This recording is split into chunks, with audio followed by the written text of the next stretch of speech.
Je vois qu'il est 11h30. Mesdames et messieurs, ça me fait plaisir de vous accueillir pour le début, le lancement de cette nouvelle édition de notre suite de webinaires sur la cybersécurité.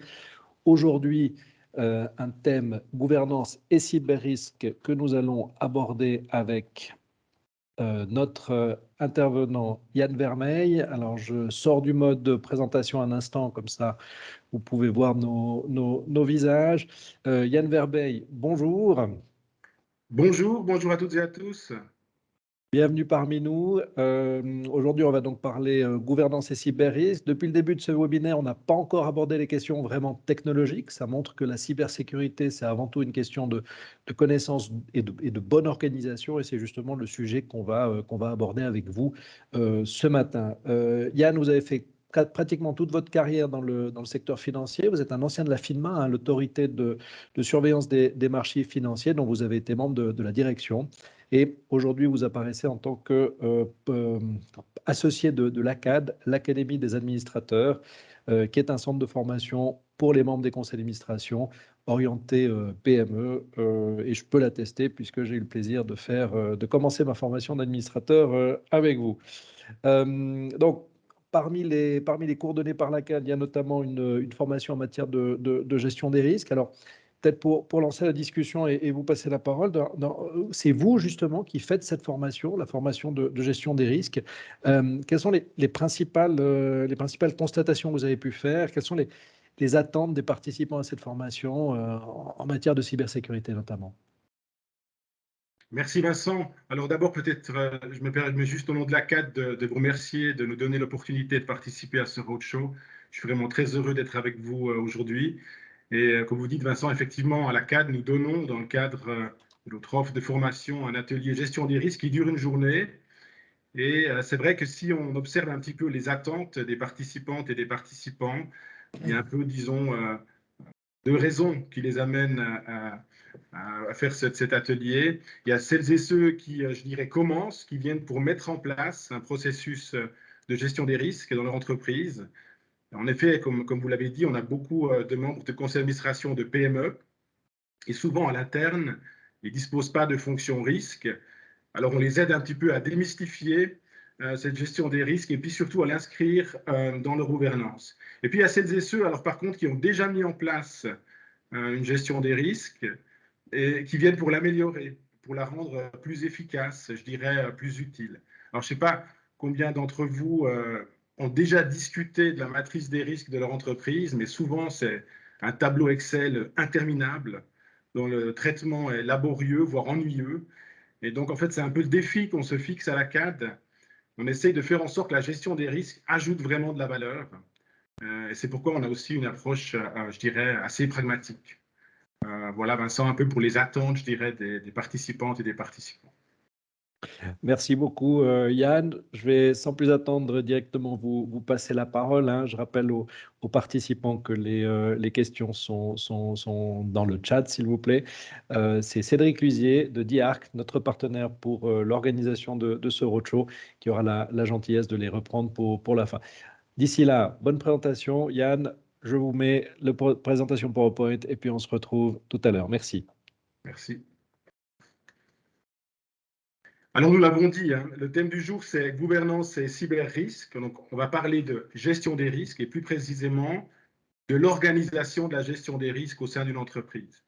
Alors, le sujet est vaste et le risque de rester très général, d'être ennuyeux est effectivement assez grand. C'est pourquoi je vous propose qu'on se fixe ensemble un objectif concret, c'est replacer en fait les cyber-risques dans le contexte général de la gestion des risques. L'objectif qu'on pourrait se fixer, c'est que vous puissiez prendre les thématiques, prendre les informations qui vous sont données dans le cadre du roadshow et les introduire dans le fonctionnement courant de votre entreprise. Sinon, en fait, vous serez simplement plus inquiet qu'avant de participer au roadshow.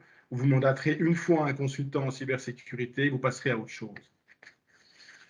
Or, les cyber-risques, n'est-ce pas, mais comme tous les autres risques d'ailleurs, vous le savez, ils doivent être traités de manière structurée et récurrente, et surtout récurrente, je dirais.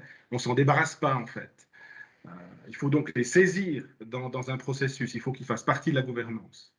Donc, on va donc voir comment on aborde le sujet de la gestion des risques, c'est-à-dire un peu comment on commence, mais aussi qui doit faire quoi et quels sont les livrables, si vous me permettez l'expression. Donc voilà, j'espère que ce programme vous convient. Alors, commençons par définir le sujet. Commençons par définir en fait la notion de risque. Ici, nous vous proposons deux définitions. Tout événement ou action pouvant empêcher d'atteindre les objectifs fixés ou d'appliquer la stratégie d'entreprise. Alors, c'est une définition trouvée sur le site de la Confédération dédiée aux PME, ou une autre définition, l'effet de l'incertitude sur les objectifs. Ça, c'est tiré, en fait, c'est la définition de la norme ISO. En réalité, les deux définitions sont assez similaires. Je trouve personnellement la définition de la norme ISO particulièrement efficace. On pourrait la reformuler de la manière suivante: l'effet d'un fait incertain sur l'atteinte des objectifs. Et quand on a dit ça, en fait, on a dit à peu près l'essentiel et exprimé la systématique que nous devrons suivre. Quels sont les objectifs de l'entreprise? Quels sont les faits? Quels sont les événements qui pourraient avoir un effet sur l'atteinte de ces objectifs? Et quels seraient les effets de ces faits aujourd'hui incertains s'ils devaient se réaliser? Donc, vous voyez d'emblée que nous ne sommes pas restés abstraits trop longtemps, hein, et que la gestion des risques, c'est un processus concret qui doit vraiment être adapté à votre entreprise, à votre activité. Je vais le répéter souvent, mais c'est vraiment important. Et si on essaye maintenant de lier cette notion des risques à la gestion des risques, on pourrait dire que la gestion des risques, c'est la gestion des effets, des faits incertains sur l'atteinte des objectifs de votre entreprise. Donc voilà, on est content, on a défini ce qu'est un risque de manière générale. Comme vous le savez, Homo sapiens, il aime bien classer, il aime bien un peu mettre de l'ordre. Dans le cadre des risques encourus par les entreprises, on classe les risques en catégories. Alors au début, on classait entre risques stratégiques, risques opérationnels, risques financiers et puis risques de réputation. Et puis avec le temps, il y a de nombreuses sous-catégories en fait qui sont devenues des catégories.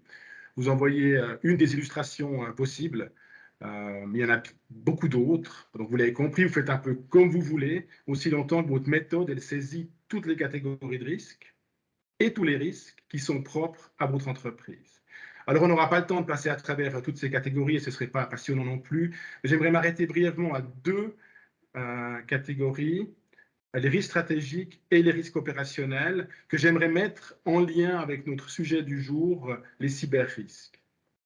Alors, le risque stratégique, c'est un peu le père de tous les risques, si vous me permettez l'expression. C'est le risque, en fait, qui est lié au choix stratégique de l'entreprise. Il s'agit des risques qui menacent, en fait, de perturber les hypothèses qui sont au cœur de la stratégie d'une organisation. Ça peut être des nouveaux concurrents, des percées technologiques, un nouveau modèle d'affaires. Enfin, vous pouvez trouver de nombreux exemples. Je vous fais peut-être un exemple concret. Si par exemple le gouvernement d'un État décide de subventionner les panneaux solaires qui sont mis en place par les particuliers, vous vous dites, tiens, voilà une bonne idée, vous créez une société qui produit des panneaux solaires pour profiter en fait de la traction que cette subvention va donner à votre modèle d'affaires, à vos ventes de panneaux solaires. Pas de chance, quelques temps plus tard, il y a des élections, un changement de gouvernement et cette subvention est supprimée. Donc votre stratégie, vous admettrez, elle était basée un peu sur cette hypothèse que ces subventions allaient continuer. Donc en fait, quand le risque stratégique se réalise, ça remet un peu en cause, je dirais, l'existence même de votre société. Si vous ne l'avez pas déjà fait, vous pouvez toutes et tous imaginer un peu quels sont les risques stratégiques qui sont liés à l'entreprise dans laquelle vous êtes actif. Alors vous me direz, pourquoi est-ce que je m'arrête sur le risque stratégique dans le cadre d'une présentation sur les cyber-risques? C'est précisément parce que trop souvent, en fait, encore le traitement de l'information, la sécurité de l'information, il ne figure pas dans ces discussions sur les risques stratégiques qui ont lieu, on le rappelle, principalement au conseil d'administration. Hein, c'est un peu le risque dont est chargé le conseil d'administration. C'est la responsabilité de tout le monde, mais c'est celui qui doit vraiment discuter. Or, si votre activité, en fait, elle est basée sur la confiance, sur la confidentialité ou sur la sécurité même, comme par exemple une banque, ou une société qui fait des analyses médicales, si votre activité elle est basée sur la sécurité en général et sur la confiance comme une compagnie aérienne, alors typiquement, la sécurité de l'information, la protection des données doivent apparaître en fait dans votre discussion stratégique, dans votre discussion sur les risques stratégiques. Et c'est la responsabilité du conseil d'administration en fait d'avoir cette discussion et on va y revenir tout à l'heure. Passons maintenant à la deuxième catégorie de risque dont je voulais parler, c'est le risque opérationnel. On reste sur le slide précédent, pardon. Le risque opérationnel, c'est en fait le plus simple à comprendre. C'est celui qui va se réaliser. Vous pouvez faire comme vous voulez. La liste est tellement longue des risques opérationnels qu'à un moment donné, un des risques opérationnels va se réaliser. C'est aussi celui qui est le plus proche de ce que les gens entendent généralement par risque. Il inclut souvent du risque aussi les risques juridiques et compliance. Ici, on les a séparés, mais encore une fois, c'est une des illustrations possibles. Alors, on va faire toute la liste, mais les risques opérationnels, une panne, un accident, des dommages aux actifs physiques en raison d'une catastrophe naturelle, un incendie, des inondations, des dysfonctionnements de processus, des machines, des erreurs humaines, des fraudes internes et aussi des fraudes externes. Alors, fraude externe, c'est dans cette sous-catégorie des risques opérationnels que vous allez trouver en fait les cyber-risques. Et dans cette sous-catégorie en fait cyber-risques, vous allez mettre tout le catalogue des cyber-risques dont on vous parle dans ces webinaires, qui est assez impressionnant. Donc, les cyber-risques sont des risques opérationnels. Il s'agit d'attaques en fait de l'extérieur. Maintenant, on sait comment les classer, on est content. On peut les définir comme étant en fait les risques opérationnels qui sont en relation avec les pertes causées par les cyberattaques. Ça, c'est la définition que je vais utiliser aujourd'hui. Alors, j'aimerais juste peut-être m'arrêter sur cette question de définition des cyber-risques. J'essaie toujours de dissiper le plus de confusion possible. On a lié donc ici dans cette définition en fait les cyber-risques à des attaques depuis l'extérieur. Je me suis intéressé par exemple aux définitions que donnaient les assurances en préparant ce webinaire et j'ai remarqué que les assurances, par exemple, souvent, elles ont des définitions beaucoup plus larges. Elles incluent en fait toutes les causes qui peuvent porter atteinte à la sécurité des données, comme les erreurs humaines ou les défaillances techniques. Alors ne vous laissez pas encore une fois perturber. N'allez pas dans des discussions dogmatiques ou abstraites, vous faites un peu comme ça vous convient, vous prenez les définitions que vous voulez du moment que vous avez défini et que quand vous avez une discussion au sein de l'entreprise, tout le monde parle de la même chose, d'accord? L'essentiel, encore une fois, c'est que votre matrice des risques, elle couvre toutes les catégories de risques et tous les risques qui sont propres à votre entreprise, qu'elle fasse du sens pour vous. Alors voilà, si on passe à la diapositive suivante, ici, l'idée, c'est de dire que malheureusement, souvent, les risques, ils se réalisent de manière concomitante ou en chaîne, un peu conformément à l'adage « un malheur n'arrive jamais seul ». Et là aussi, en quelques minutes, pouvez-vous faire un scénario catastrophe qui concerne l'entreprise dans laquelle vous êtes actif. Ici, je vous fais un exemple. Vous êtes au conseil d'administration d'une compagnie aérienne. Quelqu'un, depuis l'extérieur, s'introduit dans votre système informatique et vole des données de vos clients. Nom, prénom, adresse, coordonnées bancaires.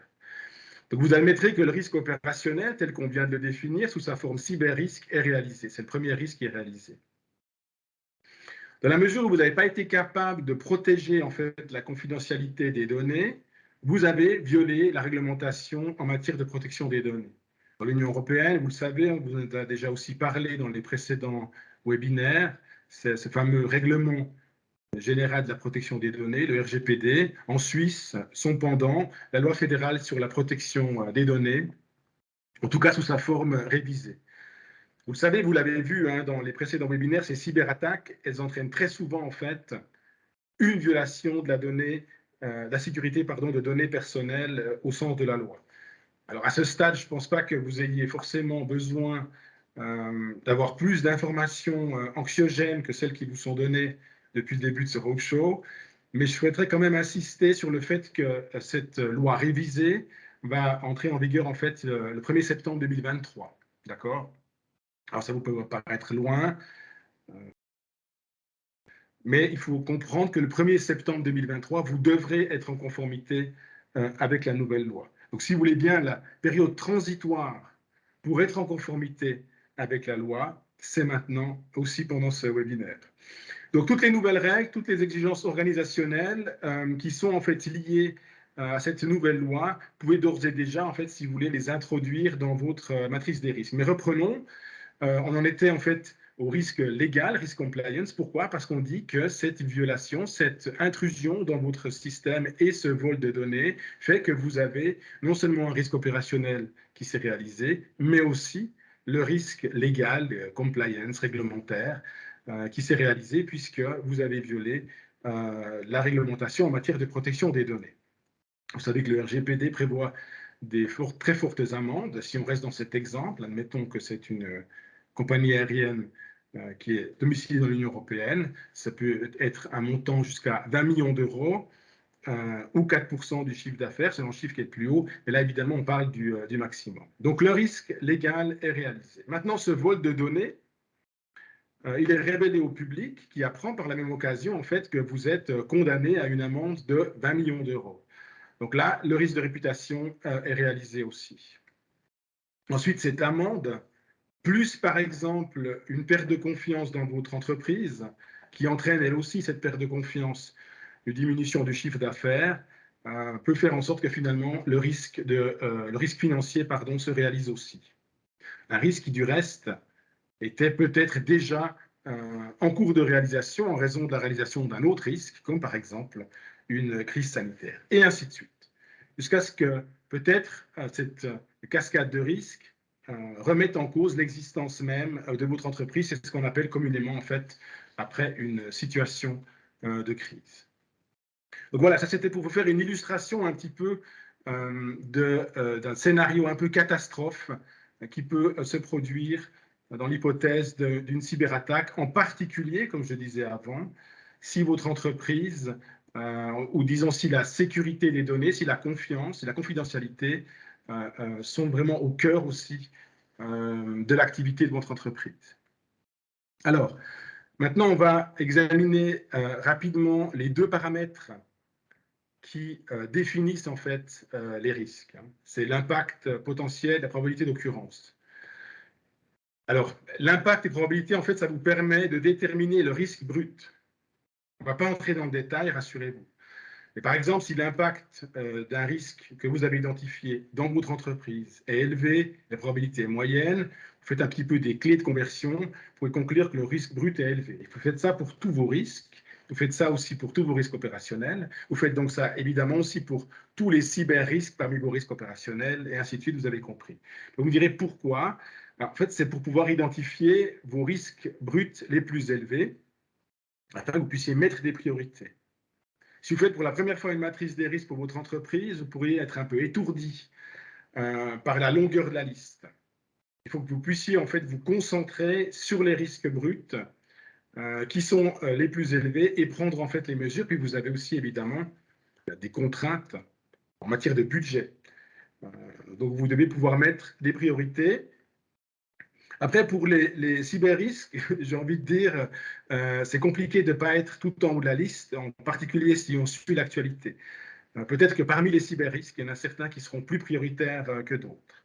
Dans le cadre des webinaires précédents, on vous a déjà en fait expliqué assez longuement comment faire cette analyse impact-risque en matière de cyber-risque. Donc je ne vais pas m'y étendre, vous pouvez revoir ces webinaires puisqu'ils sont enregistrés. Je vais répéter par contre ce que j'ai dit déjà tout à l'heure. C'est très important quand vous faites cette analyse de risque, quand vous déterminez les risques bruts de votre entreprise, que vous fassiez cela vraiment par rapport à votre activité. Je vous donne un exemple tout simple. Si vous gérez un restaurant et que vous avez uniquement un site internet pour que vos clients puissent y lire vos heures d'ouverture et retrouver l'adresse, l'impact évidemment d'une attaque de votre site internet sera évidemment moins grand que si vous êtes un restaurant, si vous gérez en fait une pizzeria qui vend uniquement des pizzas en ligne. Vous avez compris, ça c'est vraiment très important, hein. J'insiste, mais souvent, en fait, c'est là qu'on perd un petit peu l'intérêt pour ce travail d'inventaire des risques et d'évaluation des risques.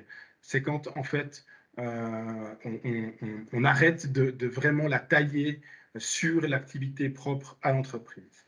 J'aimerais dissoudre aussi une autre confusion. J'espère que je ne vais pas ajouter de la confusion, mais j'aimerais dissoudre une confusion avant qu'elle s'installe.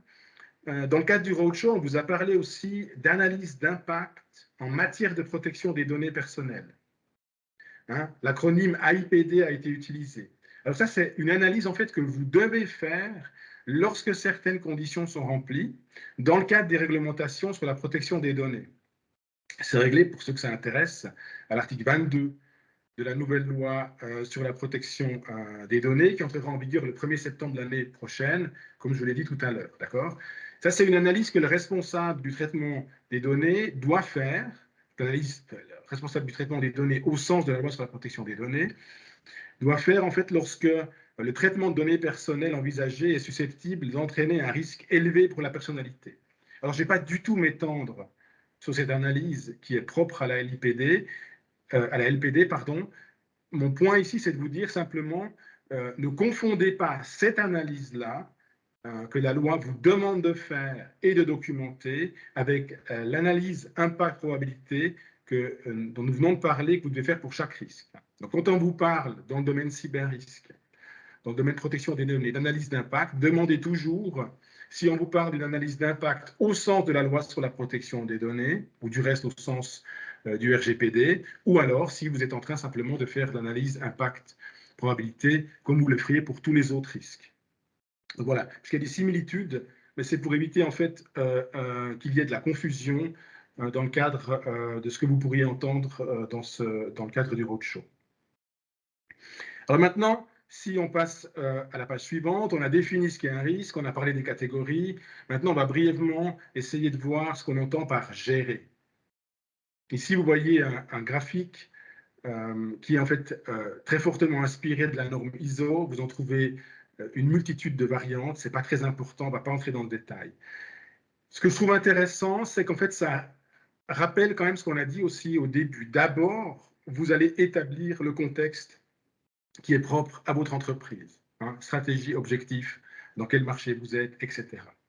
Et puis ensuite, vous allez faire ce travail d'identification des risques, qui est un travail d'inventaire. Hein, comme vous pouvez faire l'inventaire de votre stock, vous allez faire votre inventaire des risques, et vous allez le faire partout dans l'entreprise. Vous allez demander au conseil d'administration de faire une liste des risques, selon lui, à la direction. Puis après, vous allez idéalement avoir quelqu'un qui va aller partout, parce que généralement, ceux qui identifient le mieux les risques sont en fait ceux qui sont actifs dans les opérations eux-mêmes. Donc en fait, ce sont toutes vos collaboratrices et tous vos collaborateurs. Pour établir en fait cette fameuse matrice des risques dont je vous parle depuis le début. Et puis ensuite, vous allez passer à la phase analyse-évaluation. Alors je vais faire simple. L'évaluation, c'était déterminer le risque brut avec impact probabilité. Et puis ensuite, vous allez passer en fait au traitement. C'est le plus important, traiter le risque, n'est-ce pas? C'est le but.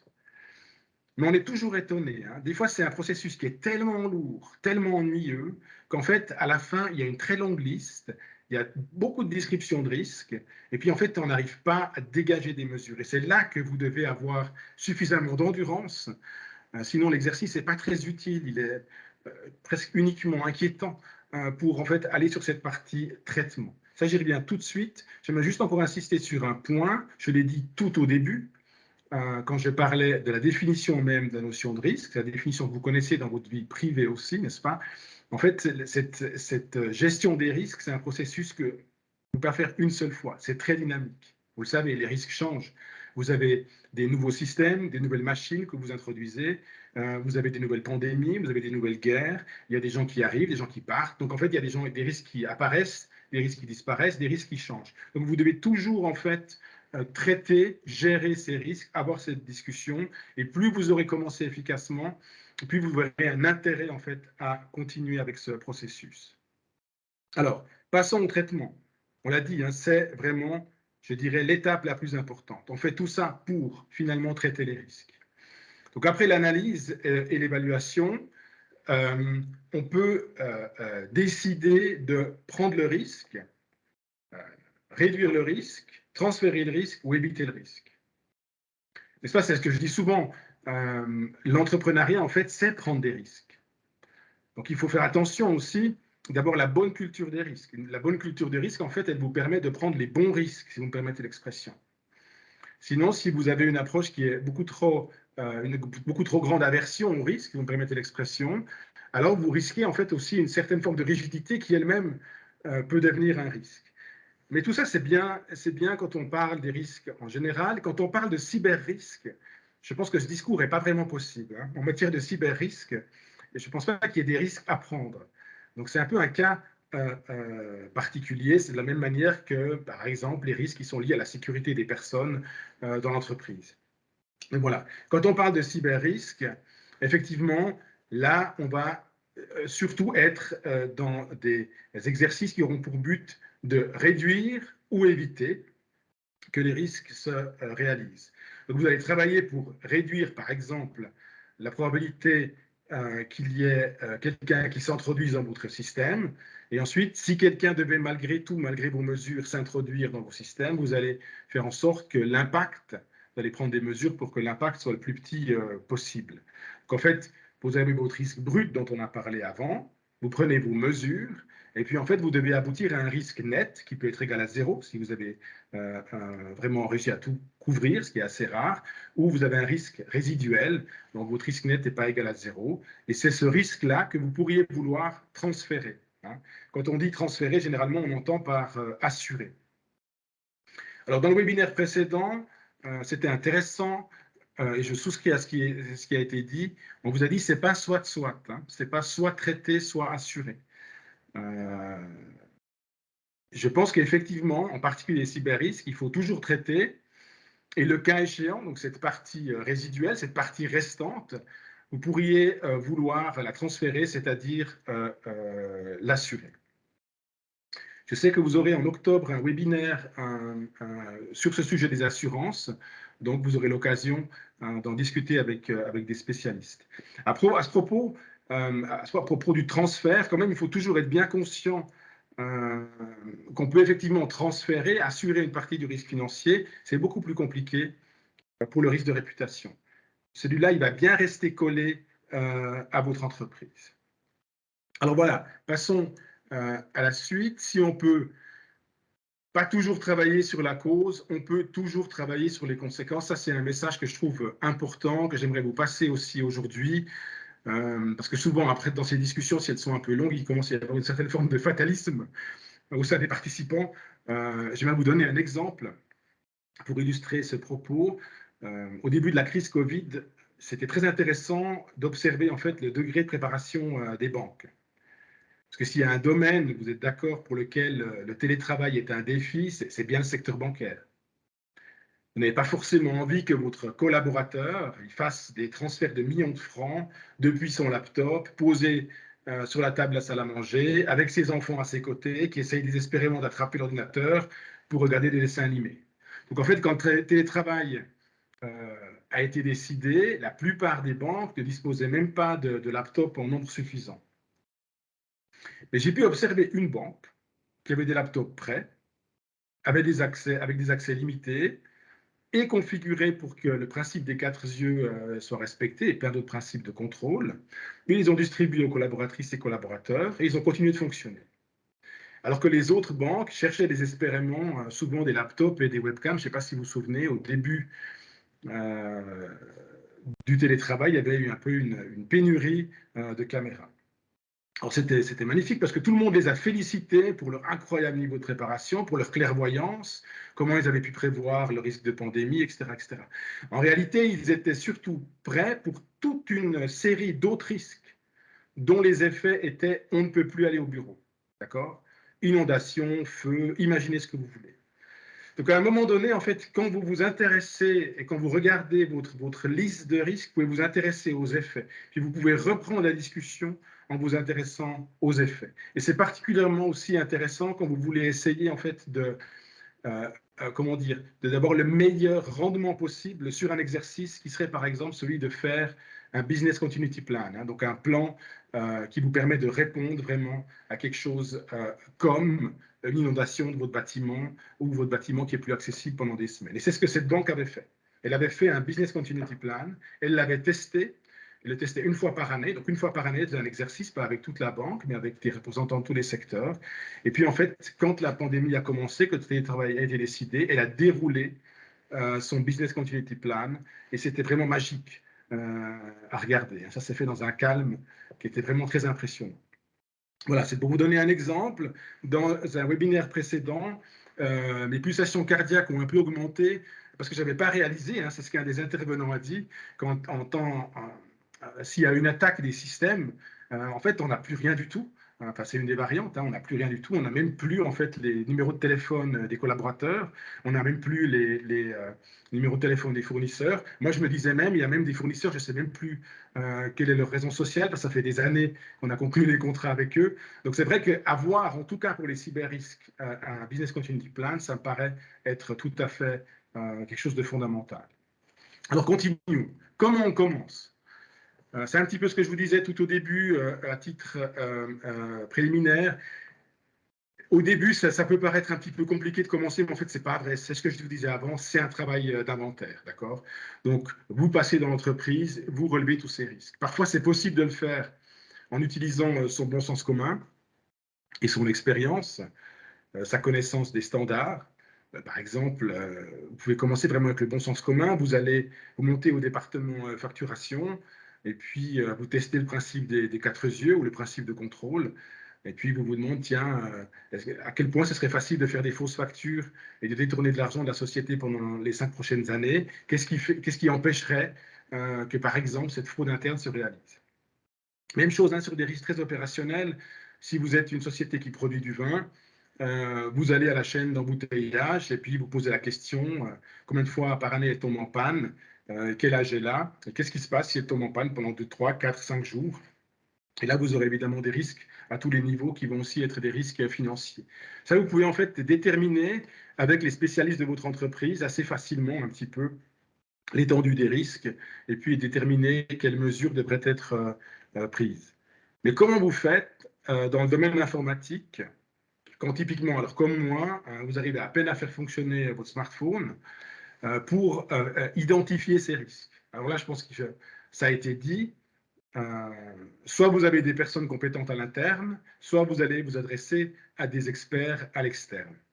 Alors à la CAD, on n'a aucune expertise en matière informatique, donc je n'ai pas de conflit d'intérêt à dire que quand même souvent, il faudra s'adresser à des sociétés à l'externe. Il faut un peu se méfier aussi des compétences internes. Ce n'est pas parce que quelqu'un est spécialiste en Excel, par exemple, et qu'il aide souvent tout le monde, qu'il va forcément être compétent pour évaluer, connaître aussi, être à jour sur tous les types d'attaques, de cyberattaques.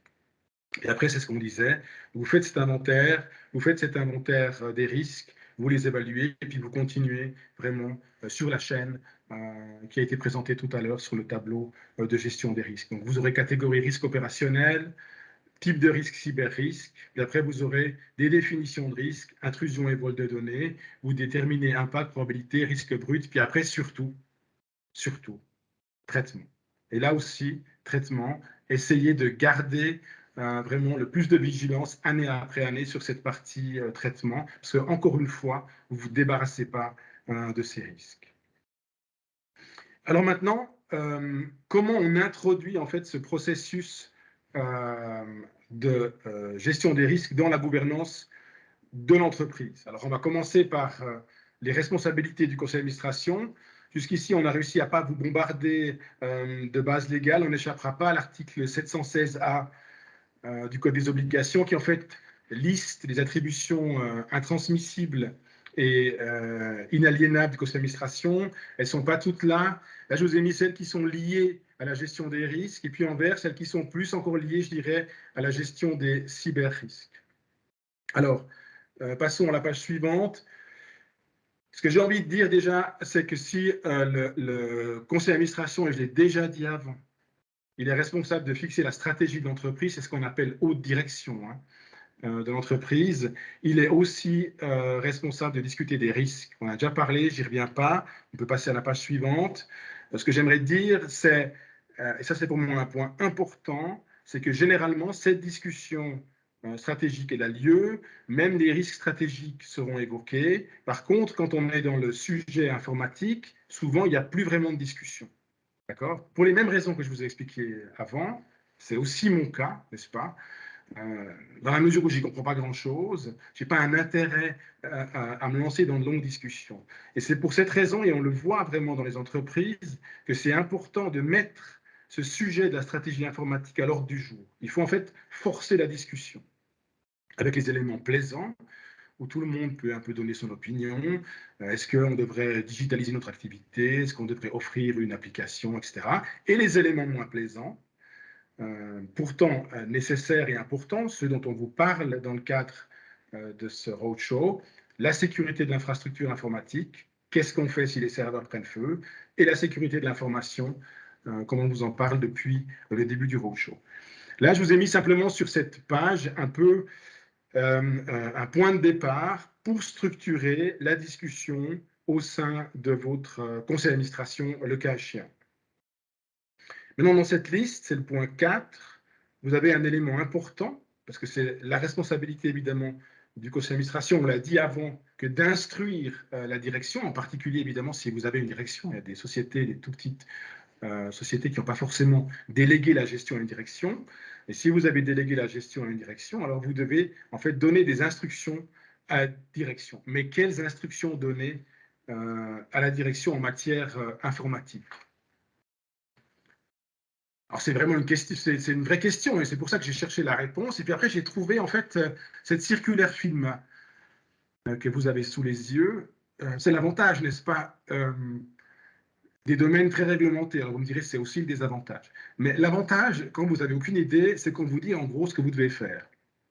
Là, je vous ai mis un extrait de la circulaire FINMA, l'autorité de surveillance donc, des marchés financiers, qui traite des risques opérationnels.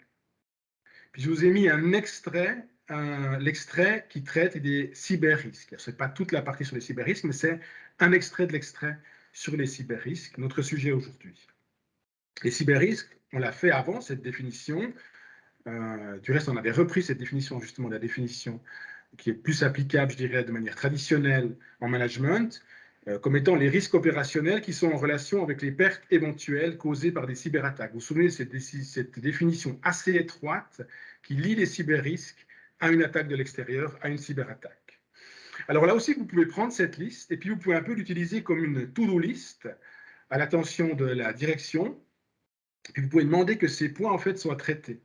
Alors, le premier point, identification, c'est vrai que normalement, ce travail, il a été fait, vous les avez dans votre matrice des risques. Puis à partir de la lettre B, à partir du point B, en fait, vous entrez pratiquement automatiquement dans les mesures que vous devrez retrouver par risque identifié. Alors là, on vous parle de protéger. Qu'est-ce qui a été fait pour protéger les processus opérationnels, l'infrastructure technologique?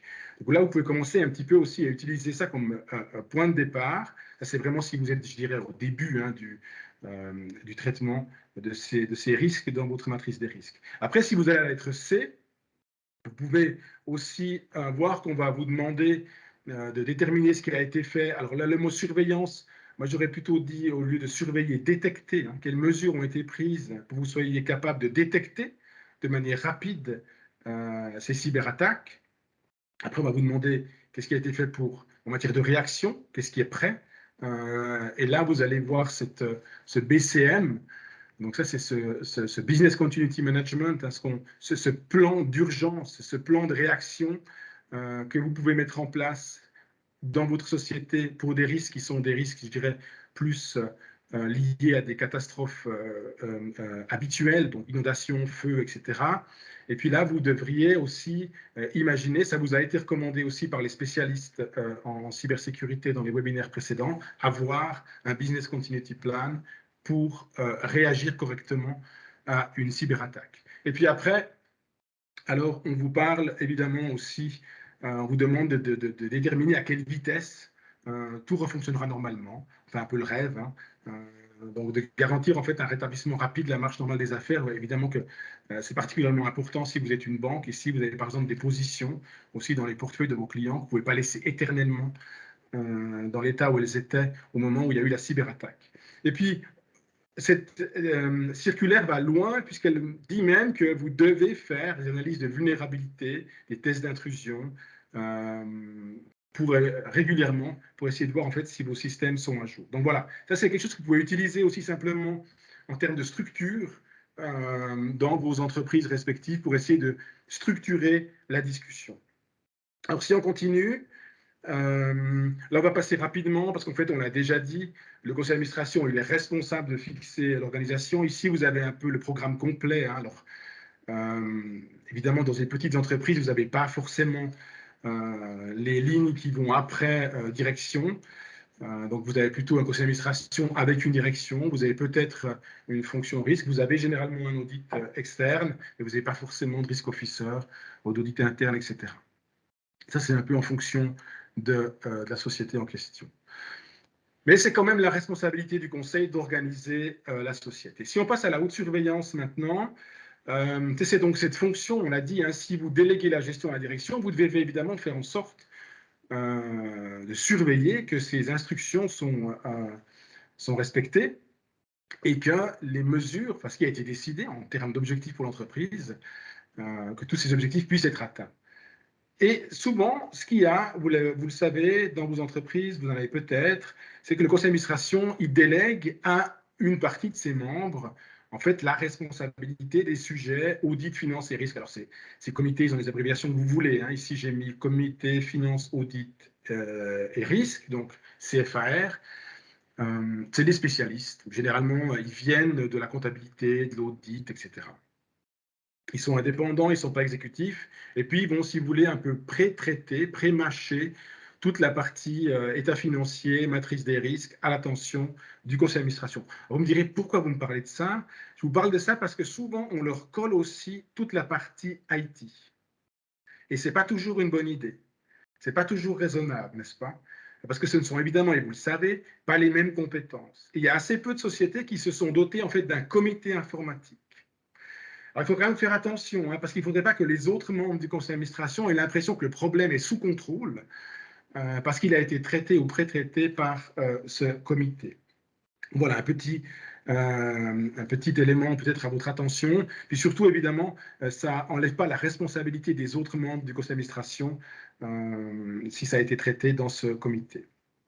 Continuons. Très brièvement aussi, j'ai hésité à mettre des lignes de défense. Après, je me suis dit, en fait, non, il faut le mettre. Pourquoi? Parce que ça va me permettre de terminer cette discussion sur l'organisation de la gestion des risques. Et puis, en fait, c'est intéressant, je trouve, parce que, encore une fois, dans vos entreprises respectives, vous n'aurez pas forcément de fonction risque, de fonction audit interne. Donc, vous n'aurez pas forcément les deuxième et troisième lignes de défense. Mais c'est assez intéressant parce que c'est très en lien avec ce qui vous a été dit dans les précédents webinaires, cette importance du facteur humain. En fait, cette importance de la première ligne de défense, n'est-ce pas? Toutes les collaboratrices et tous les collaborateurs. C'est votre première ligne de défense et il a été insisté sur ce point par les intervenants précédents. De ne pas voir ça comme un point faible, en fait, mais de voir ça, en fait, comme un point fort et de travailler énormément sur cette première ligne de défense. Et finalement, c'est peut-être par rapport à ce risque un peu moins grave de ne pas avoir les lignes de défense 2 et 3. En fait, c'est une opinion, mais c'est vrai que c'est rare qu'un risque concerne pratiquement tout le monde. D'accord? Généralement, si vous prenez les risques stratégiques, ça ne concerne pas toutes les collaboratrices et collaborateurs d'entreprise. Même chose si vous prenez les risques financiers.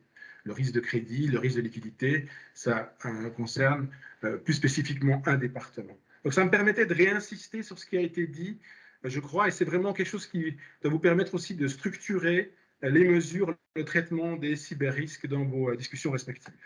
Alors passons à l'avant-dernière page. Alors là, je vous ai vraiment mis le minimum. C'est cette obligation que vous avez en tant que société, conseil d'administration, si vous êtes soumis au contrôle ordinaire, d'établir en fait une évaluation des risques. Alors, évaluation des risques égale matrice des risques, d'accord? C'est en fait ce dont on parle depuis le début. Et de montrer que vous avez un système de contrôle interne. Ça, vous en avez tous déjà entendu parler, c'est ce fameux SCI.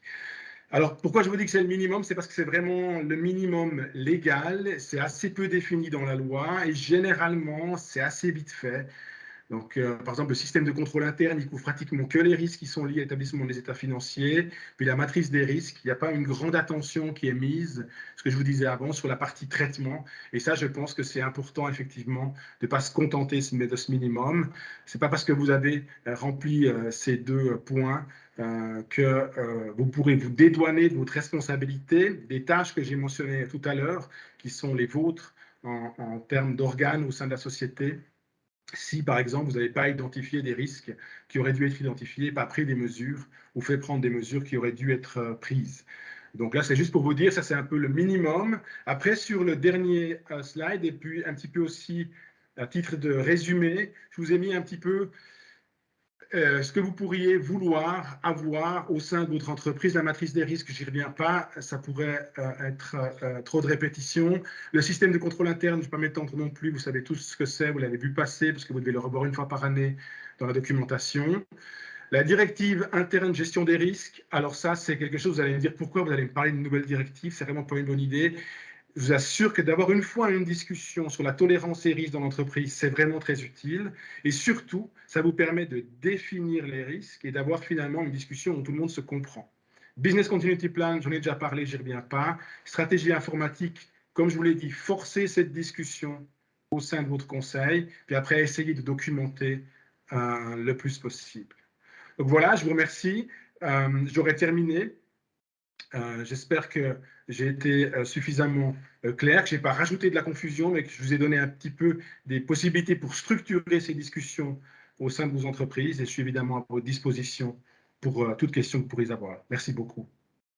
Merci beaucoup Yann pour cette présentation très, très structurante, hein, beaucoup d'éléments qui permettent de commencer le travail. Puis je retiendrai cette notion de ligne de défense, hein, la première, la deuxième, la troisième, mais qui doit quand même être organisée. Ce sera une question que je souhaite vous poser pour lancer un peu la discussion avec les participants. Dans une organisation qui partirait quasiment de zéro, qui aurait des éléments élémentaires de gestion du risque, très concrètement, pour commencer à tirer sur cette pelote de laine du risque de cybersécurité, qu'est-ce que vous recommanderiez? Est-ce que c'est une affaire de la direction? C'est la direction, les dirigeants opérationnels qui doivent mettre les mains dans le cambouis et puis ensuite remonter des propositions? Ou bien est-ce qu'il faudrait tirer sur la manche de la présidente ou du président du conseil pour avoir cette discussion en plénum? Est-ce qu'il faut, voilà, comment vous verriez la chose très, très concrètement, très basiquement, si j'ose dire? Alors, je dirais que pour moi, le plus important, c'est que l'initiative, en fait, elle soit prise. Pour moi, pas fondamental de savoir si elle vient du conseil ou de la direction, mais je pense qu'effectivement, ce serait important que quelqu'un soit demande à ce que ce soit traité au sein du conseil ou que la direction, en fait, se charge du sujet et puis fasse un premier travail, ce travail d'inventaire que je mentionnais. Ensuite, discute de ça au sein du conseil. Souvent, le conseil aussi, il peut amener de la valeur ajoutée parce qu'il a une vision de l'extérieur, il a peut-être aussi des expériences dans d'autres conseils d'administration. Et puis après, alors c'est ce que je disais avant, en tout cas c'est mon expérience. Moi, je trouve rarement assez de compétences, à moins qu'on soit déjà dans une boîte un peu IT, si vous voulez, mais dans une boîte normale, je trouve assez peu de compétences pour ensuite continuer à structurer la discussion. En fait, ce premier travail d'identification, c'est vraiment des questions en fait, qui sont des basiques. Où sont les serveurs? La plupart des gens, ils ne savent pas où sont les serveurs, est-ce qu'on est outsourcé, etc. Donc après, je pense qu'il faut assez vite quand même. En matière de cyber-risque, je pense que pour les autres risques, on peut aller beaucoup plus loin tout seul. En matière de cyber-risque, faire appel à quelqu'un qui nous aide à faire l'inventaire pour que celui-ci soit complet et puis qui nous aide en fait à identifier tout de suite les points les plus vulnérables. Et ensuite, c'est au conseil, avec la direction, de mettre ses priorités, de charger ensuite la direction d'avancer sur ces points et de peut-être faire un reporting régulier aussi sur la mise en œuvre. Merci beaucoup Yann. Je me tourne maintenant vers Cédric Lusier. Cédric, est-ce que la salle a posé des questions dans le chat? Oui, on a une pour le moment, donc vous pouvez toujours poser encore vos questions, encore quelques minutes, hein, n'hésitez pas. Donc, une question un petit peu technique, la différence entre l'identification des risques et l'analyse des risques. Est-ce qu'il y a une différence entre ces deux termes que vous avez utilisés? Si oui, lesquels? Alors là, en fait, on est dans le tableau, hein, je vous disais, qui est inspiré de cette norme ISO. Alors de nouveau, je crois qu'il ne faut pas se laisser trop enfermer dans ces notions si on ne les comprend pas. L'idée, elle est très simple, en fait. C'est ce travail d'inventaire. Et dans cet inventaire, en fait, vous allez identifier tous les risques. Hein. Si on reprend notre sujet, les risques opérationnels, dans les risques opérationnels, les cyber-risques, dans les cyber-risques, l'exemple que j'ai pris, intrusion dans le système, vol de données. Donc ça, c'est l'identification. Et puis l'analyse, en fait, c'est l'identifier de manière plus fine, c'est le décrire, n'est-ce pas? C'est essayer de décrire exactement de quel type d'intrusion on parle, pour que, de nouveau, les gens parlent de la même chose. Parce que souvent, vous allez parler avec un peu des mots-clés entre vous, mais finalement, le traitement, il va en souffrir, parce qu'on n'aura pas assez bien défini le terme. Et c'est particulièrement compliqué souvent dans ces sujets si on n'est pas soi-même compétent. Donc, pour répondre à la question, analyser, en fait, c'est vraiment décrire plus à fond encore ce risque avant de passer à l'évaluation. Et là, l'évaluation, c'est ce qu'on a dit, c'est impact probabilité. Merci beaucoup. Une autre question qui vient d'arriver, on vous demande, Yann, si vous auriez un exemple de stratégie informatique. Qu'est-ce qu'il doit y avoir là-dedans, dans cette stratégie informatique? Ah mon Dieu, ça c'est vraiment compliqué. Il y en a une C'est pour par ça qu'on vous entreprise. pose la question, bien entendu. Voilà. Il y en a une par entreprise, en fait. Hein. Si vous réfléchissez, il y en a une par modèle d'affaires. Il y a des choses après qui sont un peu similaires suivant les secteurs. Mais justement, c'est toute cette idée. En fait, je disais, il y a les aspects qui sont plaisants. Peut-être dans votre entreprise, vous dites, si vous êtes en contact avec des clients dans la vente, est-ce qu'on devrait avoir une application, est-ce qu'on devrait être en ligne, etc. Ça, c'est les parties plaisantes que tout le monde aime bien voir. Par contre, évidemment, la partie plus, je dirais, compliquée, parce que très vite, en fait, on perd un peu le pied dans la discussion, on a besoin de support à l'extérieur, c'est toute cette partie sécurité et des systèmes. Et après, sécurité de l'information, où là, on entre après dans le sujet, en plus, de la protection des données, qui est un sujet, je trouve, assez complexe, où du reste, je ne suis pas du tout spécialiste, où là aussi, probablement, on a besoin de soutien, d'aide. OK, merci. Didier vous demande aussi, si vous auriez un exemple de BCP de base. Business Continuity Plan, j'imagine que c'est Voilà. ça. Et si je peux me permettre d'aligner dans les questions, peut-être aussi dans quel cadre ou à quel endroit on peut trouver les ressources ou bien les formations ou bien les spécialistes qui peuvent produire ce genre de documents ou en tout cas donner les éléments structurants, peut-être pour compléter. Oui, alors de nouveau, c'est un peu la même question pour la stratégie informatique. Hein. Le Business Continuity Plan, en fait, il faut vraiment qu'il soit complètement taillé sur votre société. Il faut vraiment qu'en fait, il soit adapté à votre société. Mais surtout, il faut d'abord qu'on décide de quel risque on parle. Donc, mon exemple avant, vous vous souvenez de la banque qui avait super bien pu réagir au télétravail. Elle était prête, en fait, à toute une série d'autres risques qui étaient on ne peut pas aller au bureau. Donc, ça, c'est votre Business Continuity Plan.